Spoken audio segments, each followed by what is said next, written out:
아주 오래된 영화이기는 한데 세계 명작이라 너무나 많은 사람이 봤던 배너라고 하는 영화가 있습니다. 여러분 혹시 보셨나요? 이렇게 많이 보셨어요? 3시간이 넘는 상영 시간인데 이 영화에 예수님이 몇 번 등장하는 줄 아세요? 보신 건 맞으세요? 네, 여러 번 보셨다고 그러시는데 예수님이 2번 등장합니다. 배너가 억울한 누명을 쓰고 노예로 끌려가다가 탈진해서 쓰러져 있을 때 그때 예수님이 배너에게 물 한 모금을 먹여주죠. 얼굴 모습은 안 나오고 뒷모습만 나옵니다. 그리고 이 영화의 하이라이트인 전차 경주가 끝나고 나서 어머니와 누이를 찾는데 나병, 문둥병에 걸려서 골고다 언덕 뒤쪽에 굴 속에 격리돼서 수용되어 있었습니다. 그때 십자가 멀리서 예수님의 십자가의 죽음을 보고 나서 이 두 여인이 기적적으로 치유되는 장면이 영화 뒤편의 결론에 나옵니다. 이 배너의 내용을 여러분들에게 말씀드리려고 하는 것은 아니고요. 이 영화가 예수님과 동시대를 배경으로 하고 있기 때문에 오늘 본문을 이해하는데 이 영화가 굉장히 우리에게 많은 통찰력을 줍니다. 배너가 억울한 누명을 쓰고 노예로 잡혀가서 했던 일은 뭐냐 그러면 바다에서 전투를 하는 군함 밑에서 노를 젓는 일을 합니다. 이건 기억나시죠? 전투가 벌어지기 전에 아리우스 장군, 사령관의 배를 노를 젓고 있는데 사령군이 내려와서 배너와 눈이 마주치고 범상치 않음을 느껴서 부하에게 이 노예의 쇠사슬을 풀어줘라 라고 이야기를 합니다. 굉장히 파격적인 거죠. 노예의 쇠사슬을 풀려준다고 하는 건 위기 상황에서 언제든지 도망칠 수 있잖아요. 노예는 배가 파선하는 일이 있더라도 그 배에서 도망치면 안 되기 때문에 모두 다 발에다가 쇠고랑을 채워 놓았습니다. 그런데 안타깝게도 사령관이 탔던 이 배가 침몰하게 되고 쇠고랑에서 풀려있던 배너는 다른 노예들의 생명을 구할 뿐만 아니라 이 사령관의 생명까지 바다에서 구해서 뗏목에 이렇게 싣게 되죠. 다행히 전체 전투에서는 이기게 됐습니다. 생명을 구한 이 장군은 이 노예였던 배너를 자유인으로 만들어줄 뿐만 아니라 자신의 양아들로 삼게 되죠. 그래서 그 가문에 문양이 새겨져 있는 금반지를 이렇게 선물하잖아요, 배너에게. 보신 게 맞는지 의심이 되기는 합니다. 다행히 이 로마가 그 해상 전투에서 승리하고 나서 로마로 돌아오게 되는데 전쟁에서 승리한 장군과 병사들의 노고를 기리기 위해서 로마에서 전통적으로 하는 예식이 있었습니다. 그게 바로 개선식입니다. 그 개선식은 굉장히 화려합니다. 화면을 보시면 보셨다면서요? 지금 황제가 앉아있는 뒤편에서 카메라 앵글을 잡았는데 가운데 아래에 보시면 황금 독수리상은 황제, 신의 아들인 황제를 상징하고 그 앞에는 황제가 지금 앉아 있습니다. 그리고 로마 한가운데를 가로질러서 승리한 병사들이 행진해서 돌아옵니다. 그런데 아무나 개선식을 열어주는 게 아니라 적어도 5,000명 이상 되는 적들을 상해를 입히거나 포로로 잡아와야 되고 또 대다수 아군들은 무사히 귀환을 해야만 이런 개선식을 열어줍니다. 이때 승리한 장군은 황금 갑옷을 입고 붉은색 망토를 하고 흰말 4마리가 이끄는 전차에 올라타고 로마의 중심부를 행진합니다. 이때 바로 옆에 배너가 이 장군의 아들의 자격으로 이 마차에 같이 타게 되죠. 그러면 장군과 병사들이 로마 시내를 쫙 입성을 할 때 그 앞에서는 나팔수들이 나팔을 크게 불고 앞에 있는 무희들은 이렇게 꽃가루를 이렇게 뿌립니다. 그러면 수십만 명의 군중들이 거기 모여서 황제 만세, 아리우스 장군 만세 이렇게 환호를 이렇게 하게 되어 있거든요. 특히 왕이나 왕족이 직접 전투에 나가서 승리하고 돌아올 때는 그 권위를 인정을 해줘서 빨간색 그 양탄자를 바닥 위에다가 이렇게 깔았습니다. 그런데 아리수 장군은 왕족은 아니었기 때문에 그냥 이렇게 개선식을 하면서 입성을 하는 거죠. 이렇게 화려하고 웅장한 개선식이 예수님 당시에 로마에서 행해지던 개선식이었습니다. 그런데 이것을 풍자한 이상한 퍼포먼스가 예루살렘에서 행해집니다. 오늘의 주인공은 황금 갑옷이나 붉은 망토를 입은 것이 아니라 그냥 평상복 차림입니다. 흰 말이 이끄는 황금색 전차를 탄 것이 아니고 나귀 새끼를 타고 등장을 합니다. 붉은 양탄자가 깔려있지 않아서 사람들은 자신의 겉옷을 벗어다가 길 위에다가 펴니다. 그리고 꽃가루는 비싸기 때문에 뿌릴 수가 없어서 잎사귀가 가장 무성했던 종려나무 가지를 흔듭니다. 그리고 로마 황제 만세 대신에 호산나 다윗의 자손이여 찬송하리로다, 주의 이름으로 오시는 이여 가장 높은 곳에서 호산나, 이러면서 환호성을 예수님께 드립니다. 그런데 미리 나귀를 준비하신 걸로 봐서 이 퍼포먼스는 분명히 예수님이 연출하고 기획하고 감독하신 것이 분명합니다. 치밀하게 짜여진 각본에 의해서 이 모든 일들이 지금 진행되고 있는 거죠. 그럼 앞서 베네라고 하는 영화에서 보았던 로마의 장군의 개선식과 예루살렘에 입성하고 계시는 예수님의 이 장면을 한번 비교해서 상상을 해보세요. 너무 어설프고 초라하지 않습니까? 이렇게 할 바에는 아예 하지 않는 게 훨씬 더 낫지 않을까요? 그럼 왜 예수님께서는 이런 일을 기획하시고 벌리셨을까? 그 의도가 과연 무엇이었을까? 물론 예수님이 너무나 많은 기적을 일으키기도 하시고 많은 사람들의 줄인 배를 채워주기도 하셨지만 그 정도의 업적이 개선식을 할 정도의 업적은 아니잖아요. 그리고 예수님께서 이런 환영을 받으시기 위한 목적으로 그런 기적을 행하신 것은 더더구나 아닐 겁니다. 그러면 이왕 하시려면 더 멋지고 화려하게 하시지 왜 이렇게 우스꽝모습으로 당시의 모든 것의 중심이라고 할 수 있는 예루살렘 성으로 들어가셨을까라는 겁니다. 오늘이 바로 종료주일입니다. 사순절 6번째 주일이기도 하고 고난주간이 시작되는 첫째 날이기도 합니다. 예루살렘 성에 입성하실 때 이스라엘 백성들이 종려나무 가지를 흔들었다고 그래서 우리는 종료주일이라고 부르고 있습니다. 그 옛날 서울 한양이 사대문을 통해서 한양으로 들어갈 수 있었듯이 예루살렘도 성벽으로 둘러싸여 있었기 때문에 성문을 통과해야만 성 안으로 들어갈 수 있었습니다. 더군다나 이때는 유월절을 며칠 앞두고 있지 않는 상황이었기 때문에 이스라엘 전체 지역에서 성인 남자들이 예루살렘 성전에서 하나님 앞에 제사 드리기 위해서 많은 순례객들이 예루살렘에 모여 있는 그때입니다.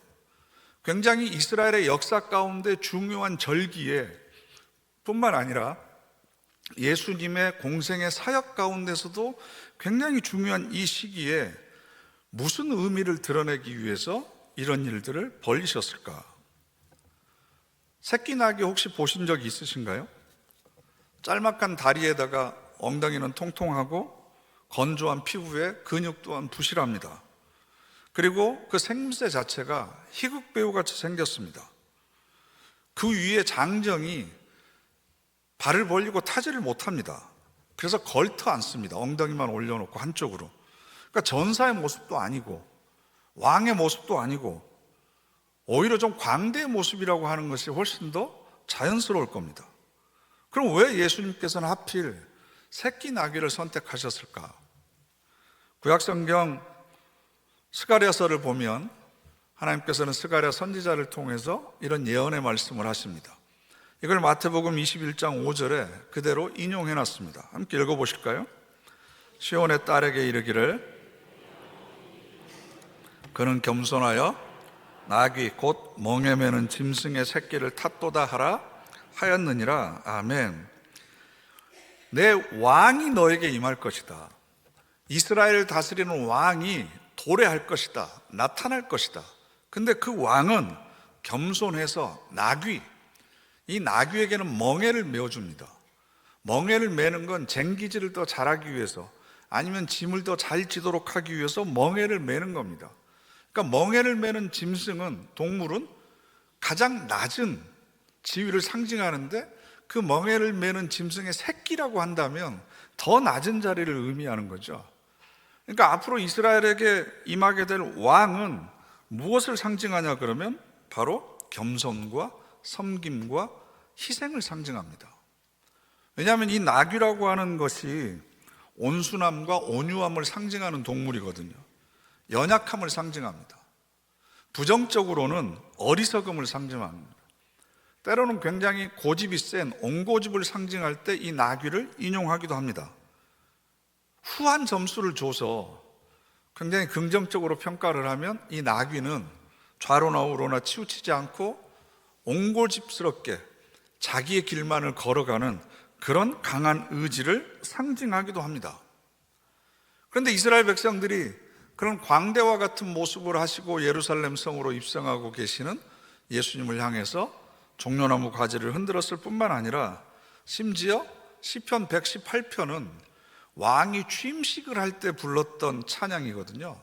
그것을 그 자리에서 지금 부르고 있는 겁니다.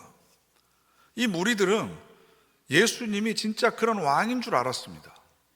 능력과 힘과 권위를 가지고 있는, 로마의 황제보다도 더 능력이 있는, 하나님의 능력을 실제로 소유하고 있는 그런 왕으로 받아들였습니다. 갈릴리에서부터 일으킨 기적을 보면 죽은 사람도 다시 살리고, 풍랑이는 바다를 잠잠케 하고, 무리를 걸어다니고, 난치병에 있는 환자들을 다시 치유하고, 5,000명, 2,000명이나 되는 사람들을 물고기 5마리와 물고기 2마리와 떡 5개로 이렇게 다 먹이시고, 이 모든 기적들을 보면서 로마의 황제보다도 더 큰 능력을 가지고 계신 분이다. 이분이 예루살렘 성에 입성해서 우리의 왕에 등극하시면 필경 로마를 물리치고 그 옛날 다윗과 솔로몬 왕조의 그 위엄을 우리가 다시 회복할 수 있을 것이다 라는 기대를 가지고 있었습니다.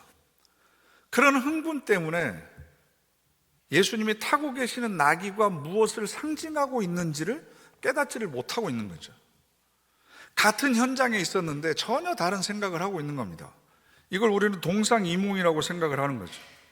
로마 군대를 하나님의 능력을 통해서 기적처럼 전부 다 쓸어내 버리시고 이 땅에 하나님의 왕권을 다시 세우실 것이다.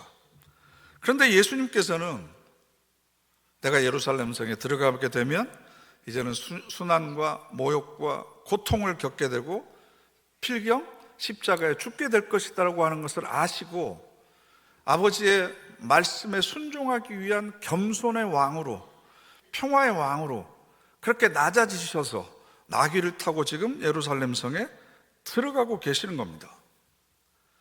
그런데 놀라운 건 그렇게 왕으로 떠받들고 환호했던 사람들이 불과 닷새 만에 예수님을 향해서 등을 돌립니다. 총독의 관저에서 예수님을 향해서 없애버려라, 십자가에 못 박아라 라고 외칩니다. 그 기세가 너무 등등해서 빌라도 총독이 그것을 거절할 수가 없을 정도였습니다. 왜냐하면 예수님으로부터 배신당했다고 느꼈기 때문입니다. 내가 그렇게 기대하고 있었던 것을 예수님께서 전혀 관심도 갖지 않았기 때문입니다.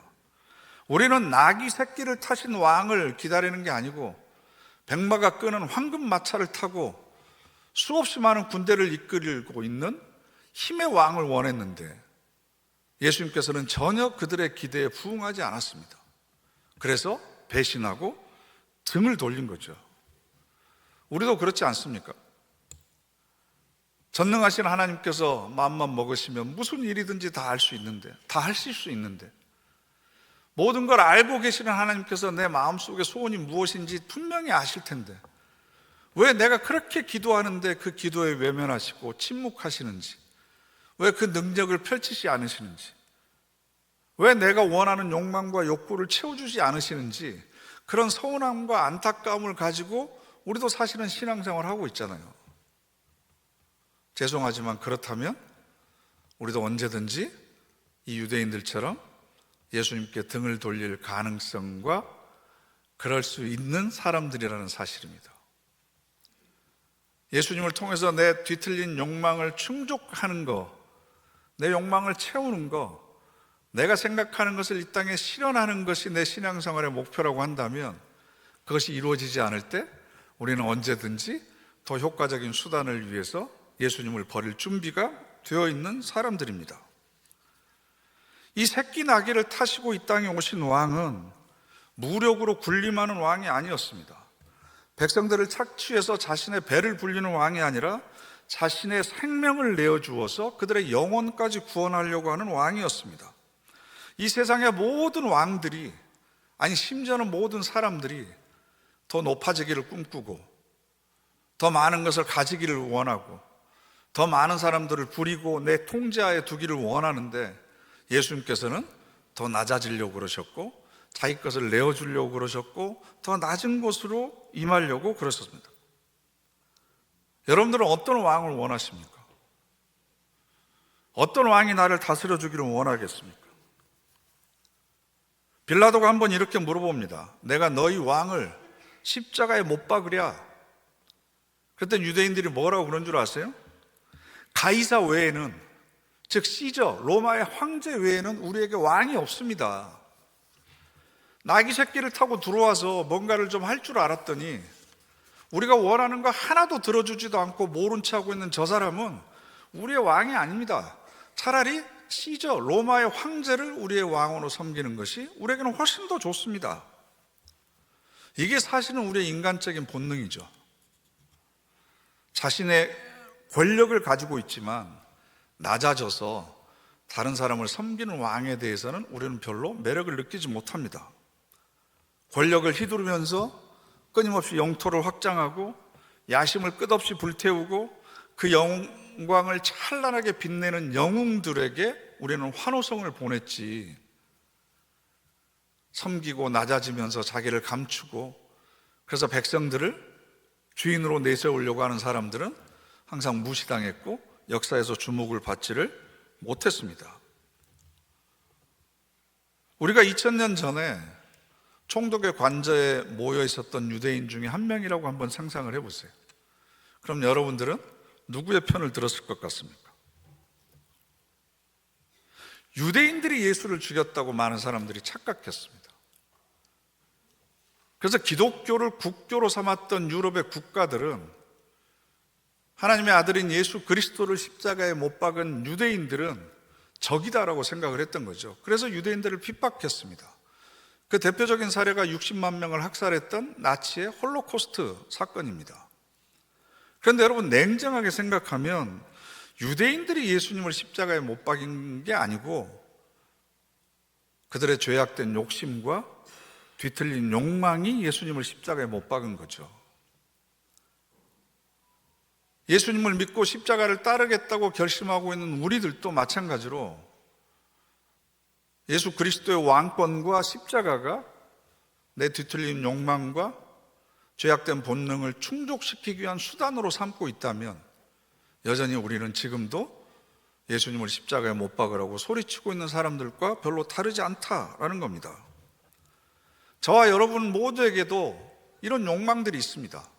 더 커지고 싶고 더 많은 것을 누리고 싶고 더 많은 것을 소유하고 싶고 더 많은 걸 보고 싶고 더 많은 사람들을 내 영향력, 내 통제 아래 두고 싶고 이런 욕망들을 충족시키기 위한 수단으로서 신앙과 십자가를 이용하고 있다면 우리도 언제든지 우리의 욕망을 충족시켜주지 않는 예수를 십자가에 못 박을 수 있습니다. 대신 바라바를 놔줘라. 그 사람이 훨씬 더 우리에게 유익할 수 있다. 다른 길을 언제든지 선택할 가능성을 우리는 가지고 있습니다. 이게 바로 종료주일에 비춰진 저와 여러분들의 모습입니다. 그렇기 때문에 우리가 십자가를 바라볼 때마다 빗나간 욕망, 뒤틀려진 욕망을 채우려고 끊임없이 노력하고 있는 자기 스스로를 십자가에 먼저 못을 박아야 됩니다. 그런 성찰이 있어야 됩니다. 어떤 사람들은 거칠고 단순한 방법으로 자기의 욕망을 충족시키려고 하고 어떤 사람들은 세련되고 고상한 방법으로 자신의 욕망을 충족시키는 이 차이만 있을 뿐이지 우리 모두가 다 거짓된 자아에 속아서 지금 살아가고 있습니다. 그리고 그것을 내가 채우지 못하면 내 대신 다른 사람이라도 그 욕망을 채우는 것을 보면서 우리는 대리만족합니다. 그래서 인류의 역사상 그렇게 잔인한 전쟁을 많이 일으켰던 독재자들에게 당시의 사람들이 환호했던 이유가 바로 여기에 있습니다. 십자가는 저와 여러분들의 욕망을 이루기 위한 수단이 아니고 뒤틀릴 욕망을 치유하기 위한 수단입니다. 그것이 바로 다른 사람도 나도 함께 살리는 길입니다.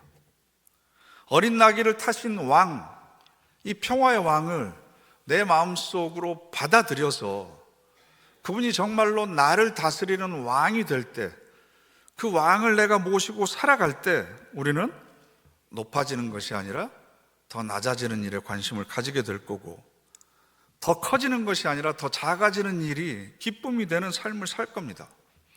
더 많은 사람들을 내 영향력 아래 두고 부리는 것이 아니라 한 사람이라도 더 섬기는 것에 만족감을 느끼게 될 거고, 내 것을 채우는 것이 아니라 나의 것을 내어주어서 다른 사람을 살리는 일에 오히려 기쁨을 느낄 겁니다. 그러면 그렇게 어렵고 힘들게만 보였던 십자가의 길이 생명의 길, 기쁨의 길로 보이기 시작하는 겁니다. 내가 아직도 낮아지고 섬기고 겸손해지고 나누어 주는 것에 어색하고 힘들다면 아직까지도 우리는 나귀 새끼를 타고 평화의 왕으로 이 땅에 오신 예수 그리스도를 나의 왕으로 받아들이지 못하고 있는 거죠. 여전히 내가 원하는 것을 이루어 줄 때만 호산나 다윗의 왕이여 다윗의 자손이여라고 찬송을 보내지만, 그렇지 않을 때는 언제든지 다른 수단을 찾기에 혈안이 되어 있습니다. 예수 그리스도가 다스리는 곳에 참된 평화가 있습니다. 그분이 내 삶의 주인이 될 때 우리는 하늘의 안식을 누릴 수 있습니다. 뒤틀린 욕망이 치유받을 수 있습니다. 지금도 그 예수님은 부활하셔서 우리들 마음 가운데 계십니다. 나귀를 타고 겸손하게 오신 왕처럼 온유하게, 드러나지 않게, 표신하지 않게, 따뜻한 햇살이 눈을 녹이듯이, 그리고 파릇한 새싹이 그 딱딱한 언 땅을 뚫고 나오듯이 지금도 그렇게 비처럼 우리들에게 다가오시고 계십니다. 그런데 우리가 욕망의 눈이 어두워서 그런 예수님의 온유하고 부드러운 손길에 눈을 뜨지 못하는 거죠. 그것을 몸으로 느끼고 있지 못하는 거죠. 그래서 그 은밀하고 부드러운 예수 그리스도의 통치에 내 삶이 노출되면 우리 존재가 변화되는 놀라운 역사가 일어나는 겁니다. 작은 누룩이 밀가루 반죽 전체를 변화시키듯이 예수 그리스도의 그 부활의 생명이 우리 가운데 접붙임되게 되면 내 존재 전체를 변화시키는 놀라운 변화를 일으키는 거죠. 그럴 때 우리는 예수님만이 나의 왕이십니다, 예수님만이 나의 주님이십니다 라고 하는 것을 고백할 수 있는 겁니다. 그러니까 사실 이스라엘 백성들이 손에 들고 흔들었던 종려나무 가지는 저와 여러분들의 비틀린 욕망을 상징합니다. 반면 예수님께서 타고 오셨던 나귀 새끼는 그 욕망을 치료받을 때 우리가 걷게 되는 생명의 길을 상징합니다. 예수님이 먼저 걸으셨고 또한 우리에게 걷기를 기대하시는 길이 뭐겠습니까? 섬기는 길이고 낮아지는 길이고 희생하는 길이고 양보하는 길입니다. 진리를 알지니 진리가 너희를 자유케 하리라. 그 자유는 내가 원하는 욕망을 마음대로 실현하는 자유가 아니고 먼저 낮아지는 자유입니다. 내가 먼저 섬기는 자유입니다. 내가 먼저 희생할 수 있는 자유, 내가 먼저 양보할 수 있는 자유, 내가 먼저 용서하고 내가 먼저 화해의 손을 내밀 수 있는 자유, 이 자유를 우리가 누리게 되는 겁니다. 그래서 마음 같아서는 종려주일 때 종려나무 가지가 아니라 교회 현관에 나귀 한 마리 세워놓고 싶어요.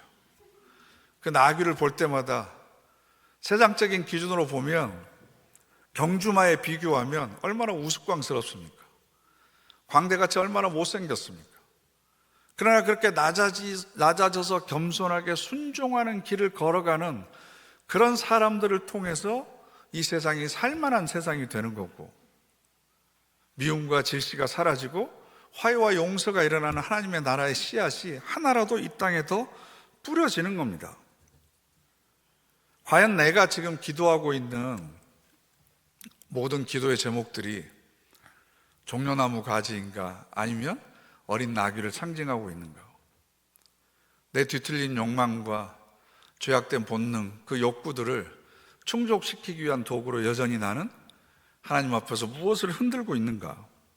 내가 지금 기도하고 있는 내용이 그런 것들로 가득 차 있다고 한다면, 지금 내가 기도를 드리고 있는 이 신앙적인 행위도 내가 원하는 것을 하나님으로부터 얻어내기 위한 아첨이나 아부가 되거나 미리 지불하는 대가가 된다고 한다면, 우리도 여전히 지금 종려나무 가지를 흔들고 있는 겁니다.